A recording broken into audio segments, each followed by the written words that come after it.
Students across Kentuckiana will be headed back to school soon, but doctors recommend scheduling health checkups before going back to the classroom.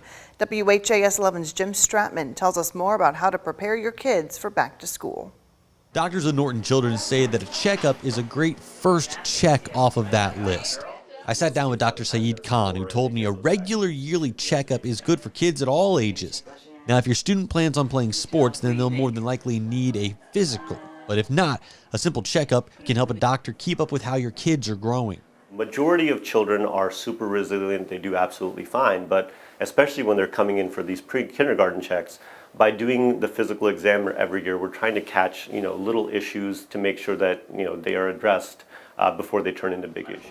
He says parents of young children should especially prepare themselves for the inevitable wave of illness, no matter if you're starting daycare or kindergarten.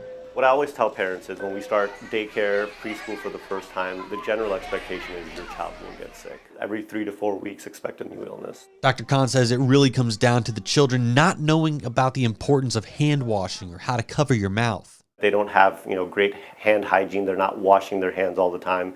They're coughing and sneezing on each other. They're sticking their hands in other people's faces. Older kids typically develop better hygiene habits over time, which is why generally they won't be as sick as often.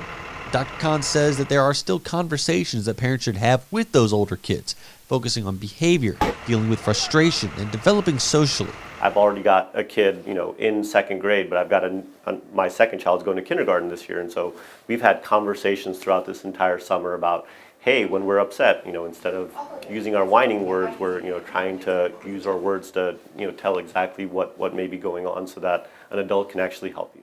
Norton healthcare officials do want to encourage you to get your wellness check or sports physicals scheduled as soon as possible, because the closer you get to the start of school, the harder those appointments are to come by. Jim Stratman, WHAS 11, on your side. And as you're gearing up to send the kids back to school, we'd love to see those first day of school outfits. Send your back to school photos to the number on your screen. It's 502-582-7290, and you might see your student right here on WHAS 11 News.